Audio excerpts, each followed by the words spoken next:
Today is Saturday, March 17th, 2018. We're at the Museum of Flight with Bill Hall, a World War II B-29 pilot. Bill, first of all, I want to thank you for your service. Well, Thank you for the time that you agreed to spend with us today to tell us about your flying experiences in the 1940s. You're welcome. I'm glad to do it. From the beginning, can you tell us how you were first interested in aviation? What brought your attention to aviation? Well, I think the thing that got me going on it real good was when I was a kid, young fellow. I used to read these magazines about World War I pilots, the Ace of Aces, and some of those kind of things, which made an interesting story watching World War I combat pilots fly. And I thought that might be an interesting thing. And I think that's what prompted my interest. So did you, in the period when you were a young man, did you go to airports and look at airplanes or watch aviation movies or anything like that? Well, yeah, there was a lot of aviation movies, and they're telling about World War I stuff, you know. And then, of course, there was the neighborhood airport out on the edge of town. Once in a while, I go out there and take a look and watch them fly, that sort of thing. Where was that located? What town? I'm sorry. Anderson, Indiana. Mm-hmm. And is that airport still there? Do you know offhand? It's still there, as far as I know. Okay.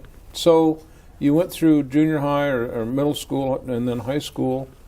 And what was going on about the time you got out of high school?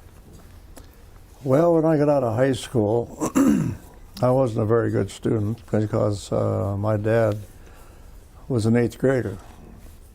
And he's very quite successful for himself, and he didn't necessarily believe that extra education was that important, so he didn't push me, you know. And I figured, well, the only thing I'm going to be doing is working out here in a factory, putting pieces apart for General Motors, and I just wasn't interested. So I graduated probably as about a 3-point high school student. I went to work in the factory and making polishing burrs off of brass valve guides for Allison engines for aircraft. And I did that, I don't know, 6 or 8 months, I suppose. And being 18 years old, you had to sign up for the draft and waiting for to be called. Bill, what year did you turn 18? Do you remember? Let's see, I was 18 in 1950. Would that be, no, let's see, it'd be 19, born in 24, and 18, it'd be 30. 42. Yeah, about 42. Yeah. So the war was in full bloom then, when you graduated? War was in full bloom. Everything was going hell-bent for election, yeah. Okay. And so how did that war period, the early part of the war in 41, 42, how did that affect your life? Well, I didn't notice any real problem as far as I was concerned. Of course, we went through this business of blackout drills and air raid drills and all that, being in the middle of the country, which wasn't likely to have anything. It was more of a disciplinary thing, I think, than anything else. Mm-hmm. So you went to work for General Motors Allison plant, worked there several months, and then I believe that's when you got a draft notice? No, I had signed up I was in the draft. When you became 18, you had to sign up for the draft, and I was just waiting to be called. So one day, I did a very foolish thing. I decided, well, I think I'll go over and talk to somebody, and so I went to the draft office and said, I'll volunteer for the draft if you get me into the flight service. And the Army recruiter? And the Army recruiter said he could do that. And so I said, good. So I went home and waited for him to call me. And they finally called me, and I went through the indoctrination at Fort Ben Harrison, and that started me on my trip. And Fort Benjamin Harrison is in Indianapolis? It's Indianapolis, and it was an Army base. Mm-hmm. So you were inducted then in the Army, basic training? Yeah, I was inducted in. I was sent to Atlantic City, New Jersey, on the boardwalk for basic training, which we would go out and go through physical training and that sort of thing. And stood guard on the boardwalk at night. Like I said, with wooden rifles. They didn't have real ones. All you could do is yell if you saw something out there. And then one of the guys come down with the measles, and we got quarantined, so I never finished basic. And one day my orders came through, and they shipped me to Valparaiso, Indiana, to Dodge's Telegraph and Radio School, where I learned how to fix radios. And these were aircraft radios, or Just radios. Radios, any radio. Any radio. And how long did you do that? That training was a few months, few weeks? Almost 3 months. Okay, and when you finished that training, then what? Well, when I never really quite finished because I was called up down to Indianapolis for an interview, and by some recruiters, Air Force people, I suppose. I don't remember who they were, and we were talking about flying and that sort of thing. So I went back to Valparaiso and waited. Finally, I got orders to go to the University of North Dakota.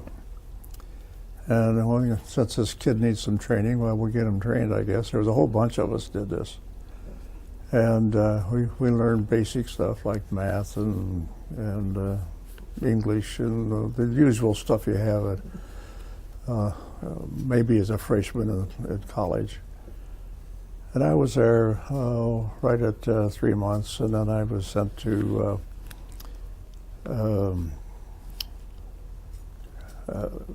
Santa Ana, California, and that's what got me started in the flight business. And that was with the Army? That was with the Army Air, what was it in those days, Army Air Corps, I think. Right. And you went to Santa Ana, and that was primary flight training? It was pre-flight stuff, something a little more than basics training, a little math, a little this. And then after a period of time there, I was shipped to Glendale, Arizona for, let's see, it used to be an old commercial airline flight school. And went through my primary flight training there, flying PT-17 Stearmans. And that was from 0 hours, started flying. Dual instruction and all of that goes with it. That's right, all of that. And the interesting part of that, after about the second flight, my instructor and a student was killed. They flew into a water tank, and I got a new instructor. Did you think twice about what you were doing? I began to wonder. Yeah. So, how many hours did you put in that particular assignment of your basic training? I think it was around 100 hours, something like that. And you, by that time, soloed, cross country, all of those things? Oh, we did solo flying, cross country, aerobatics, all that kind of stuff. All in the Stearman? All in the Stearman. And then, after that, you were rated to fly what? Well, I moved from there, went to Marana, Arizona, and learned to fly the BT-17, which was a much more powerful aircraft. I think it had something like a 200-horse engine and a 220, something like that. And it had the canopy top, so you were inside, you didn't get wind blown. And we didn't do much in the way of aerobatics. It was basic flying. There's stalls, turns, instrument flying, that sort of thing. Did the Army give you any indication of what they had in mind for you, or was it just one step at a time? Go to basic flight training, go to a bigger airplane, a primary flight training? Well, there was no indication at all. We did have a chance to express some desire of what we wanted to do. But no, they just moved you from, I guess they had a routine that they went through. Like you go to primary, you go to some basic, which is a little bigger, and then you went in either to what was AT-6s or the twins, like I did. And I think I had indicated a desire to fly P-38s at one time, hence the twin engine training. Yes. And it was just kind of a routine. About every 90 days you went on to a different place. And how about gunnery? Did you have any gunnery practice or training? No. None.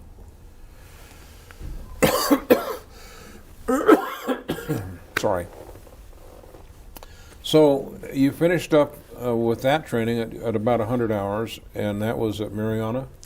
Let's see. At Marana, there was probably had a couple of 100 hours about that time. Then I went to Douglas, Arizona. Douglas, Arizona, to fly twins.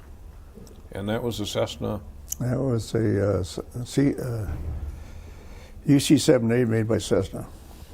It was a 5-place aircraft, and the instructor would take maybe 2 or 3 students up with him, and we'd rotate and go through basic stuff until we learned to solo.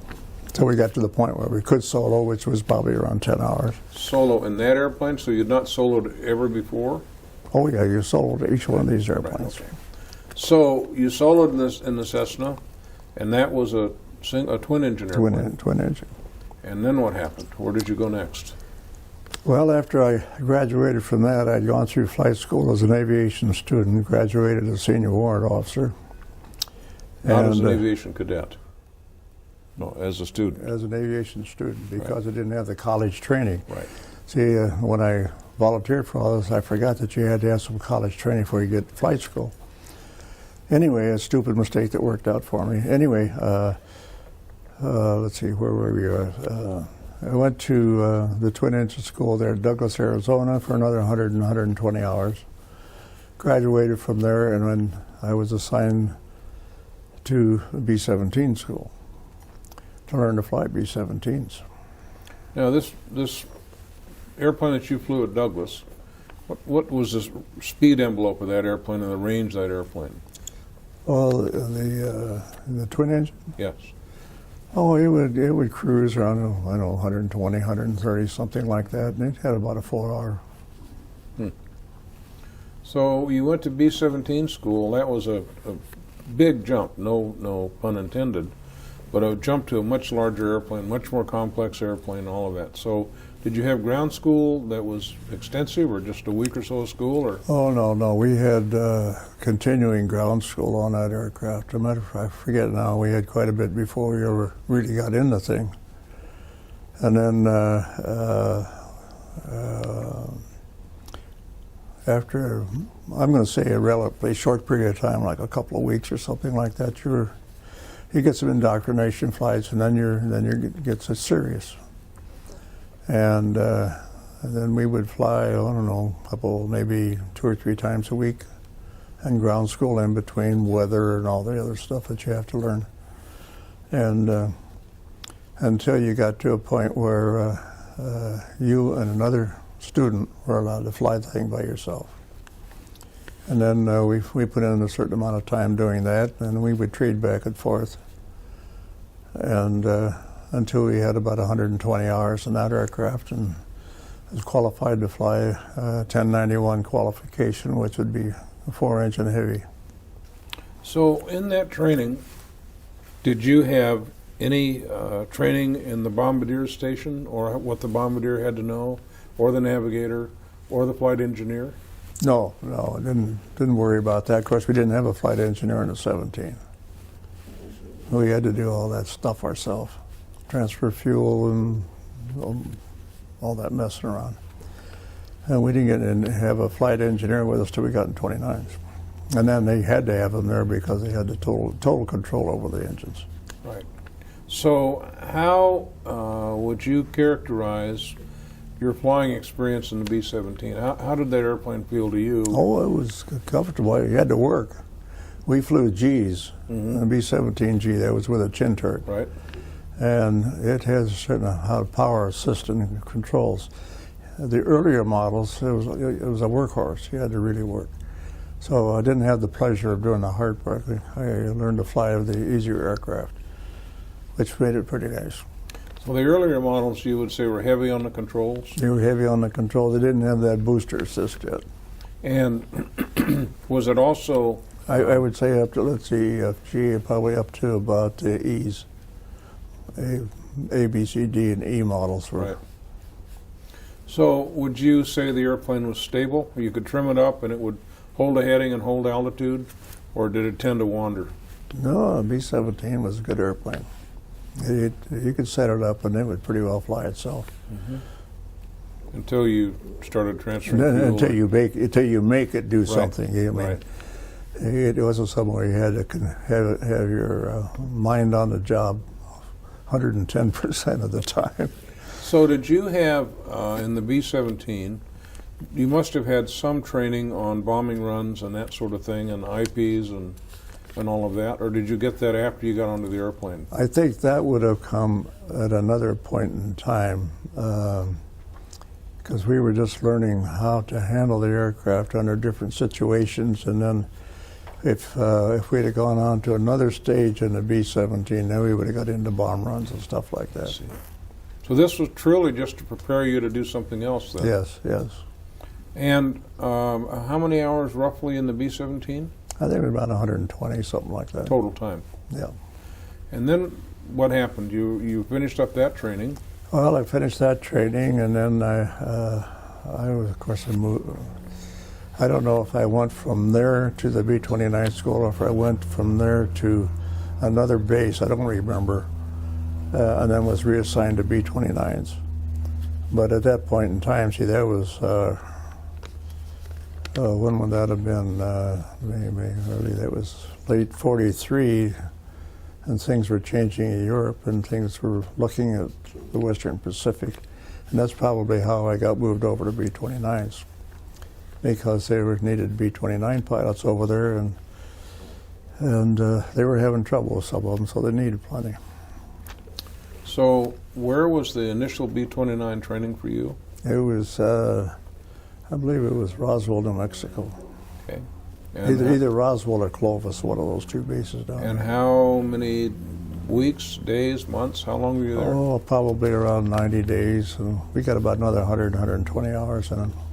And again, more ground school, more equipment More training, ground all school, that. more training, link training, all that kind of stuff. No simulators other than the link, No, just the link. which everybody came to hate, as I Oh, recall. yeah, there was a little black box. You sit in there and suffered. So then you left that training in Roswell or in New Mexico in the B-29, qualified in the airplane. All of that's certified in your military history.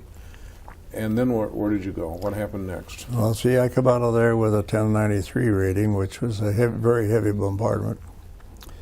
And I was sent to someplace in Nebraska. I don't remember exactly where it was. It's not that important, I guess, to form a crew. And that's when they built the crew.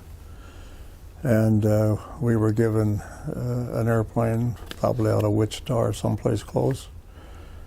It had about 30 minutes on it, and we were on our way overseas. So there was no downtime. You were out of school, and you went to Nebraska. They gave you an airplane. That period of time was a couple of weeks, maybe. Oh yeah, you may have had a couple of weeks in between. You know, there's always a certain amount of slack time in the military.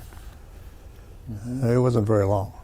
So you made up the complete crew then: aircraft commander, co-pilot, navigator, bombardier, and gunners enlisted. The whole all 11 or so of us. So were they all brand new, or did they have some had more experience in the airplane than others? Well, I think the two of us. Of course, the flight engineer.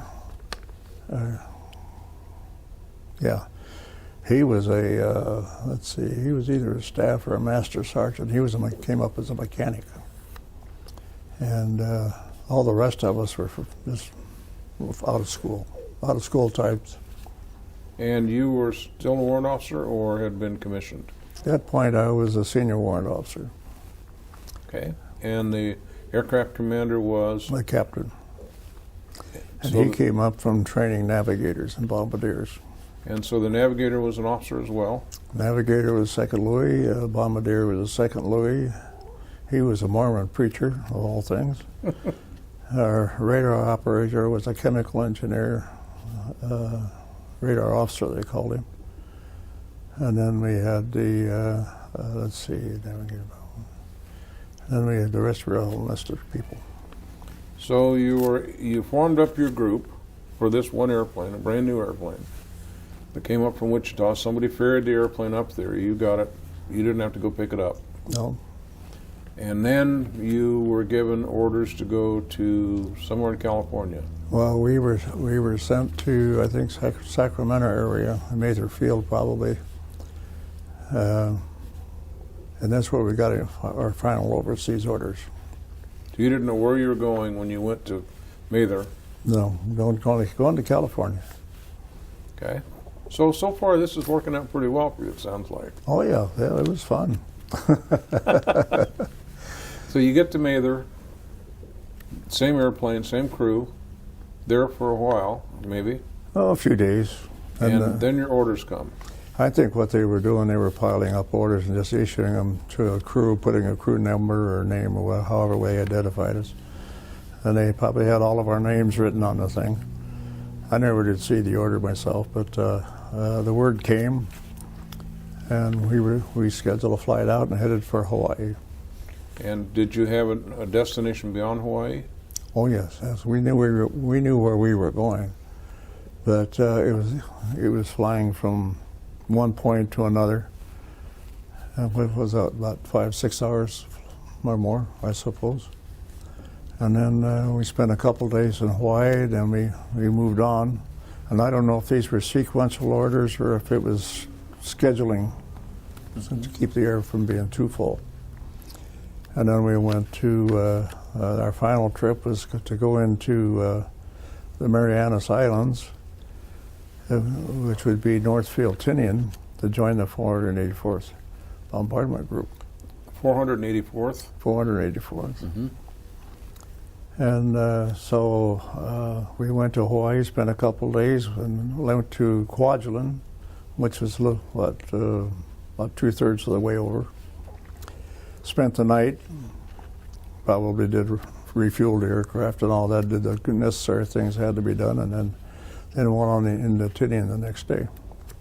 And was this airplane part of a squadron or a flight of other B-29s, or was it a solo mission? At that point, we were just by ourselves going into the 484th Bomb Group 585th Bombardment Squadron.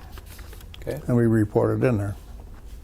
And then what happened when you reported in? Well, then we were there for a short period of time, like a day or two, and then the certain portions of the aircrew, the captain, myself, and I think the navigator, I don't know about, maybe the bombardier too, we would fly with an experienced crew. I flew as a co-pilot. I suppose the captain flew as a co-pilot to kind of get us acquainted with what it was like up there and what it looked like.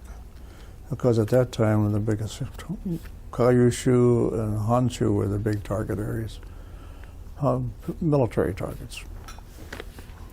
And so when we got our indoctrination flights over, then we reformed as a full crew, and then we were just waited for the program. And our initial programs were, I think May 25th was a big one, where we went in and did a job on Tokyo and pretty well cleaned Tokyo out. After that, we did some work for the Navy. We dropped 1,000-pound mines by parachute in Tsuruga Bay up on the north side of Honshu, and then mined both ends of the Shimonoseki Straits over between between Kyushu and the island just south of it. So tell me about this bombing run. The first, on the 25th of May, was one of many 13 missions altogether, right? Total 13, yeah. So you were part of a bomb group. How many airplanes in that particular mission that took off? Well, I don't know, but I think on those nighttime missions, there was several hundred aircraft in the air at any one given time, anywhere 100, 200, something like that, maybe more. We were all flying individually, and minimum lights, of course, because especially when you got up close to the islands. And we were all zeroing in on the same target that had been laid out by the pathfinders. We weren't allowed to bother the emperor in his place, and there was a mountain, and they drew an artificial line between the two, and that was our drop point. And he just dropped it, and the wind blew the fires, and he just kept dropping these things at, at least, I think it was about 10 tons at a time, I think we would drop. And it looked pretty from the air. And these were fairly low-level runs, low-altitude runs, yeah, right? they were something like somewhere between 6,000, 7,000, 8,000 feet, something like that. We never flew very high. And it was based on a General LeMay's direction that the jet stream created too many problems, so he wasn't going to fly high altitude over there. So if you had 200 airplanes on a sortie, and they came from different islands, they didn't all come from Tinian. Oh, Right? no. What other islands did they come from, and how did you join up?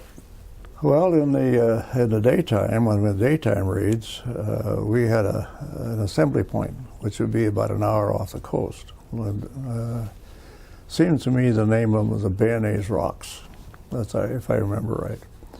And the lead plane, of course, he would be up there and he'd be circling around, and we hauled the big W or the R or the S or the X or something on our tail. And we were all had a spot in that formation we were supposed to get into. And then when that group formed, it was complete, when the leader thought it was all formed, then he would take off for his target. So tell me again about the letters on the tail, the significance of that. Just the squadron that you belong to. Now, you flew up to that point, the assembly point, without escorts, or you did have escorts? No, we didn't have escorts. We would fly individually to this point, and just about the time we got to the assembly point, there would be a flight of P-51s that would come up from Iwo Jima, and I think it was Iwo. And they would catch up with us. We always used to laugh and say, they're going in there, stir them up for us. Mm-hmm. And they would fly off your wing? No, they went on in. They went on in. They didn't stay with us. They went on in and did their job. And then they stayed around. They were there at the target area when we got there. But the idea was, I presume, was to do as much damage on the ground, keep the fighters on the ground. So strafing and that kind of And thing that of kind the of runways stuff. and so on.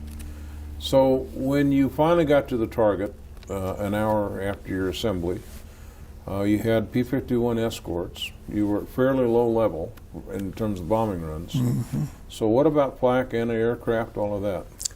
Well, there was quite a bit of that. There was a few aircraft. I know one interesting story that I have about that is one of the Japs in a Zero got in the safest place he could be. He got right in the middle of a formation when he made a pass at somebody, and nobody could shoot at him. A formation of B-29s? B-29s. Mm-hmm. So he sat there for a little bit. Pretty soon he broke away. And of course, as soon as he broke away, he took all kinds of, and you could see the puff marks on something that hit him. And I was watching him see if he was going to go in or not.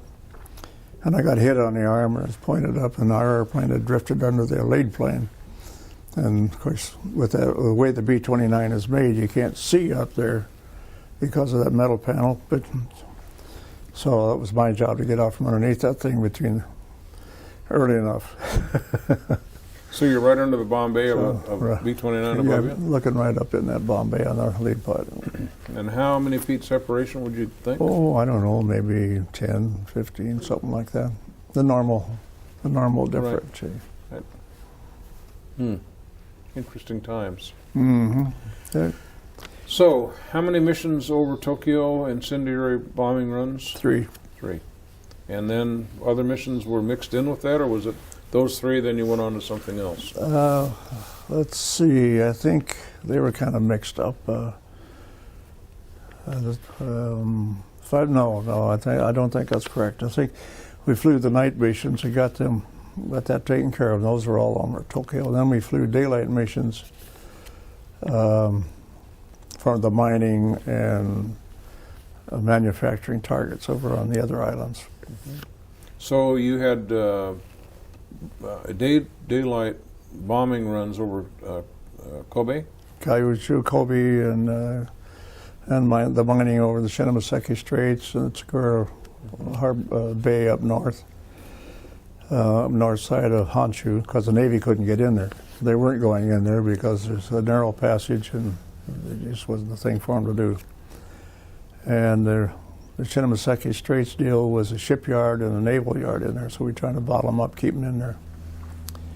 And then the other targets were all manufacturing targets. The other 10 targets were manufacturing targets, one place or another.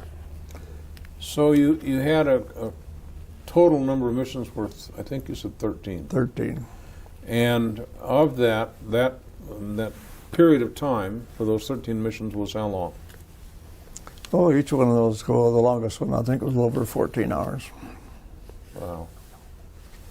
And you left at 4 or 5 in the afternoon because there were nighttime runs. The nighttime runs, which would be the mining on the north end of the Honshu and up at Chikura Bay, and the firebombing runs, we'd leave around, I don't know, 5, 6 o'clock in the evening. We'd hit the target around midnight, a little after, about 6, 7 hours later. And then when we get back, it'd be daylight. And how many aircraft in this particular squadron were lost during that period of time? Well, I don't know how about that in that particular time, but I know on the, generally in that area, out of 464 B-29s, there was something like 60 were lost. And that was all because of enemy action? Enemy action, mechanical failure, what have you. Because the B-29 had a couple of mechanical problems, one of which was fire, and the aft cylinders would overheat. Well, they had, yes, I think those are the original, I don't know if they were original, whose original engines they were. They weren't Pratt's, I don't think. But they had a problem with engine fires, and it was caused by the rear cylinders overheating. And they put in baffles or something. I don't know what the correction was, but they corrected that so that they put an end to that problem, more or less. And that solved that problem. The others would be just normal engine problems that you'd have, or maybe run out of fuel or some darn thing, or maybe somebody would have an engine hit and for one reason or another had to go in the ocean or something. And I know I lived with a crew when I first went over there because they didn't have a place for us all to go together, and they had been down a couple times. Once, I think, both times in the ocean. And they were nervous. I mean, So you finished up 13 missions, and you still had some time on your enlistment, right? well, when I finished those 13 missions, it was about the tour of duty then was 25, if I remember right. So you were about halfway there. We were about halfway there, and they sent a handful of crews back to the States for training, specific training. And as I recall, we were doing camera bombing on cities in the continental U.S. We'd be given a target, and we'd have to go find our way over there and fly and take a picture of where we were, and then go back and be evaluated. And the understanding that I had at the time, as I remember now, we were being prepped to hit main individual targets in preparation for the landing forces on Honshu and Kyushu. And what we would do, well, you would take an experienced crew and some fresh crews, all loaded with high explosives and that sort of thing, and soften up landing beaches for the Marines and the Army that was going to be coming in there, that were scheduled in shortly after the atom bomb was dropped. And what was this period that you were back in the States doing these camera bombings and so on? Well, I guess it was maybe months, maybe something like that. And that was what year, what date? It had been in, let's see, what would that be? The war ended, what, in 45? It would have been in the summer, 45. So did you actually go through this training and do the camera reconnaissance and all that? Oh yes, we were on our way back. Matter of fact, we'd completed what we were going to do, and we were on our way back overseas, and they dropped the 2 atom bombs. And after they dropped the second one on Nagasaki, things pretty well bottled up, and the military air transport said, well, we're not going to send anybody back unless we have an order for a person, specific person.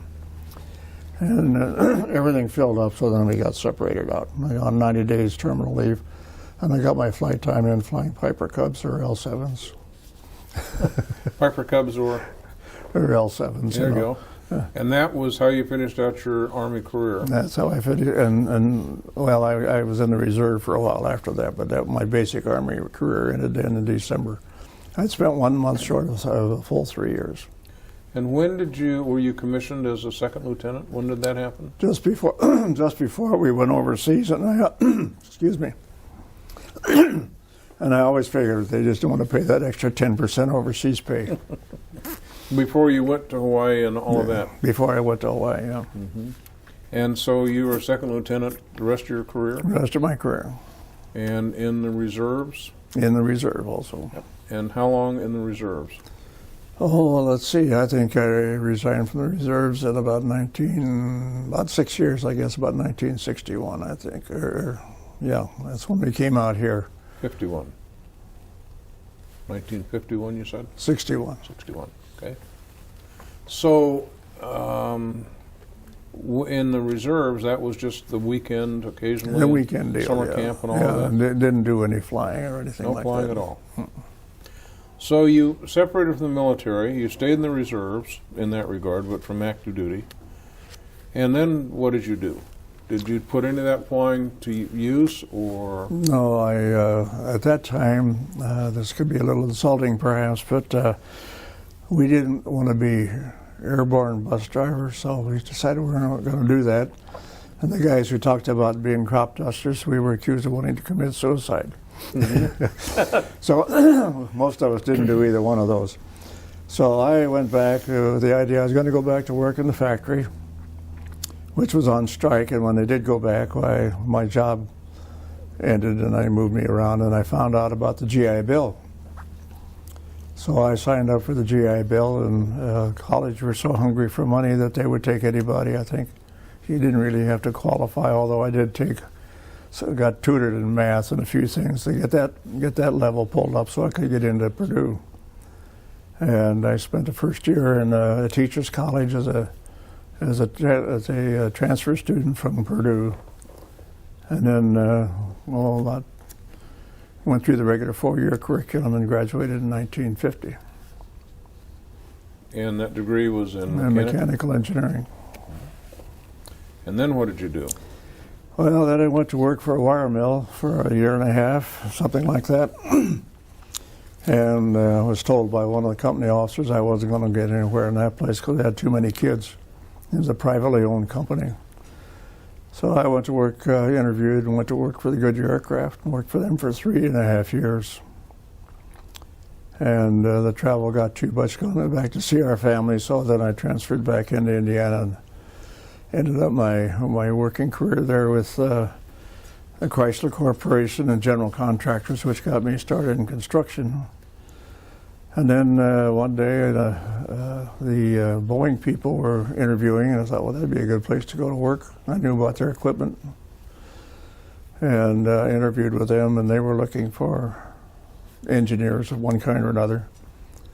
And they sent my paperwork to Indianapolis, and pretty soon I had an offer. I came out here in '61 and gave them 23 years. So I wonder, with all of this experience and high kind of context experience you had flying in the war and in Japan and so on, what was it like to go back to a civilian job taking burrs off of valve guides at the Allison plant or something like that? How did you transition? Was it an easy transition or difficult? No, it wasn't too hard. It was just one of those things to do. I spent, they were on strike, so I spent about 6 weeks bumming around a bunch of other guys that I knew before I went to the service, and so we worked off all that frustration pretty easily. I'd like to ask a couple of questions. We're back on, correct? We're on. Okay. You flew. You're one of the few people that I've met, had the pleasure and honor of meeting, that's flown both B-17 and B-29. Can you tell us the difference from your perspective of the comparing one airplane to the other, in terms of how they flew, about the creature comforts, about the size of the airplane, the range, the speed, the weight, any of those kind of things that you remember? Well, to start off from the aircraft itself, the B-17 didn't see much service in the Western Pacific because it had a short range. And so that was the real functional value of the B-29. It had the range. It could fly 15 hours. And I forget how far that was up there, but it was, it's immaterial anyway. But it was a much more comfortable airplane. It had more room. It was pressurized. It was heated. We had lightweight flight suits. The B-17 guys had heavy sheepskin lined suits, you know. And we didn't have any openings at any time unless somebody blew a hole in a window or something. And it was very comfortable. We had our own little head in the back, and that's where you had to, even up front, you had to go to the back. And the first one to use it got the privilege of emptying it. So the front end was all glass or plexiglass or some darn thing. He had very good visibility where you did not have that in the 17. The 17, even at its best, was worked to fly. And it was cold, noisy, rattled. The B-29 didn't have much of that. If you wanted to go forward aft while you went through the tunnel, on a B-17, if you went front to aft, you went through the bomb bay. In itself was noisy and cold and drafty, a little nerve-wracking. But I guess that would be the biggest difference that I would say of the two aircraft.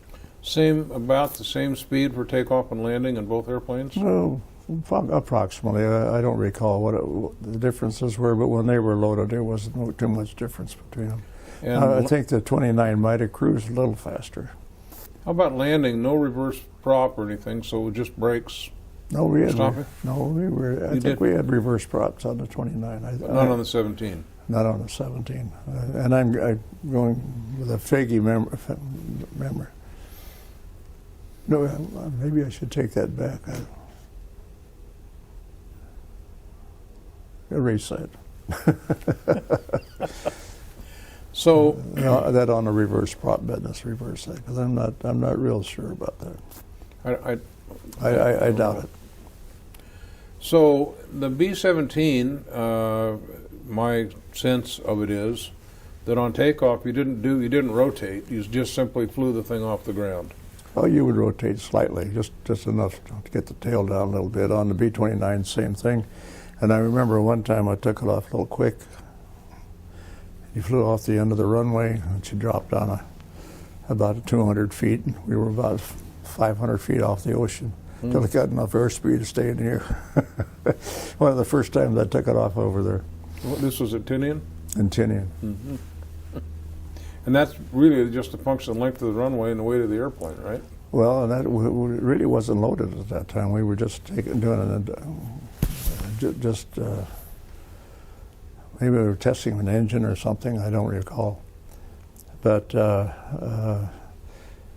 Tinian, there's a point of interest. I didn't have anything to do with it, but the Seabees took a mountain off of there, built that runway.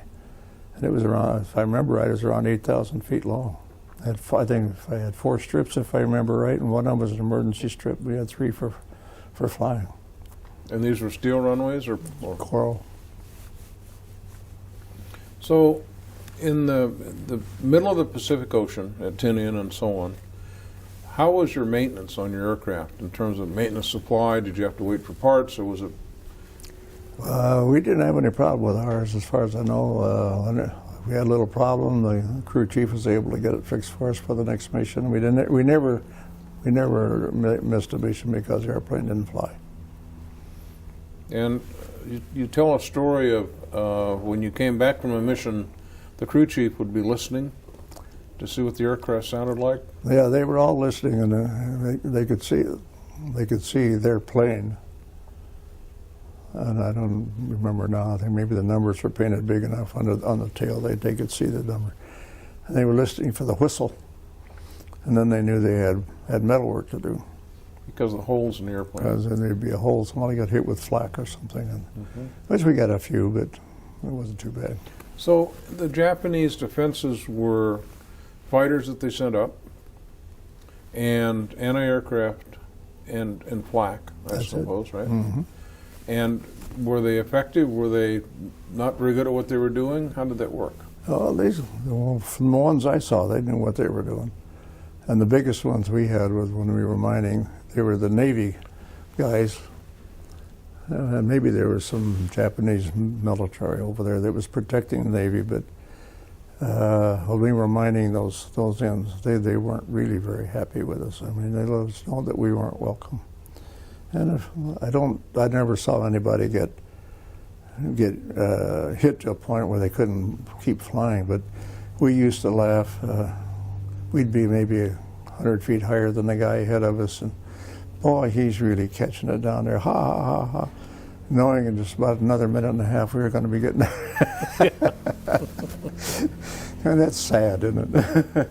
But I mean, that's the way it was over there. You're hardened to it, and it doesn't.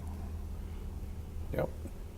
So when you did these runs with parachute mine drops in the harbors, was that low altitude for Yes. precision? Oh yeah, it was low altitude, and the bombardier would hit a spot, and it would be a target spot, depending how the wind was blowing and all that. These mines are about 1,000 pounds a piece, and every once in a while you wanted maybe arm prematurely or something, and it would be long, and you'd hear it go off, even at that altitude, and we just bing, bing, bing, bing, bing.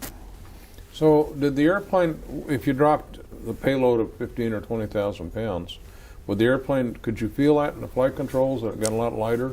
Oh yeah, you'd feel it. You would feel getting rid of the load, yeah.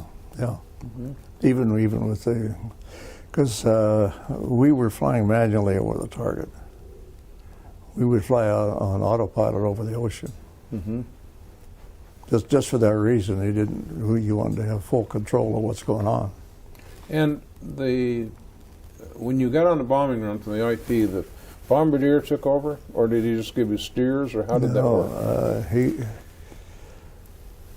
I think at the 29 he was tied in with the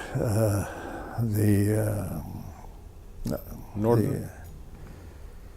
We had Nordens, yeah, and he pretty much had control over left or right. We were there as auxiliary for maybe 20 minutes or so. So your mission or your goal was to keep it on speed, on altitude, and the bombardier would make these minor hitting corrections? As he would work his bomb sight way, the airplane would respond to it.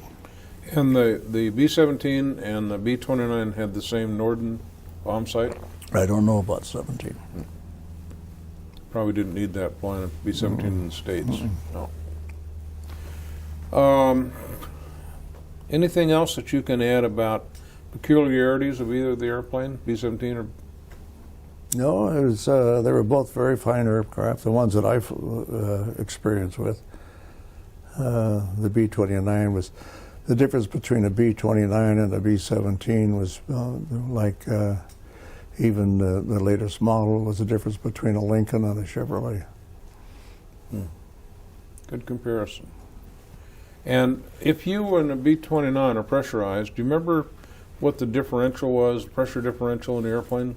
3 or 4 pounds or 8 pounds? Or? We were limited to 8,000 feet internal pressure. So if you took rounds through the plexiglass nose or somewhere else in the airplane, you could have a decompression that was not a fun thing to go through. Well, you'd have a decompression, yes, if you're at altitude. Matter of fact, that's one of the things we experienced in training, is they take us up in a high altitude chamber up to about 20,000 feet, and then they would rupture a diaphragm, and you knew what you had in it. I remember that one year, that one time they did it, I had some sinus blockage, and I didn't feel very good at all. Mm-hmm. Mm-hmm. But it's not pleasant. It wasn't pleasant. No. But if you were down at low altitude, 7,000 or 8,000 feet, Wouldn't make the any differential was zero. You had no... It'd be zero. Right. And, sorry, go ahead. No. Go ahead. When you were on the B-17, that was a training mission, essentially, to get you prepared to go to the B-29. Did you fly with the same crew all the time for that as well as the B-29? Well, usually on the B-17, it was there was two of us that roomed together and that sort of thing, and an instructor. Until we got to the point where we could do it on our own, that instructor was always on board. And then we had, I think they had I don't remember if they had a flight engineer on board or not, just to watch and see what's going on. On the B-17? On the B-17. On the B-29, it was mandatory. But Sure. I don't remember it being very effective on the B-17. And we didn't at that point in time, we didn't fly very far from the base anyway. It was within, what, maybe 300-400 miles, something like that. So when you got out of the Army, you separated in December of 45, then you were in the reserves. Did you keep up with any of stay in contact with any of the people you flew with? I did for a while. The Calvert, the commander, and a couple of the other guys. So, the navigator who wanted to be his ambition in life was to be a riverboat gambler. He could count cards, and he did very well for himself. And he was the navigator? He was a navigator. And the radar operator, I ran across him a few times. He lived over in Pennsylvania. We'd take I'd take a trip back there on the east coast someplace, and I usually stop by and see him for a minute. And got to a point it got stuffy, and I thought, the hell with that. Right. Well, again, I want to thank you for your service then and now, and thank you for donating your time to the museum. It's a pleasure to have had this opportunity. Thanks again. You're welcome, and I hope it's been helpful.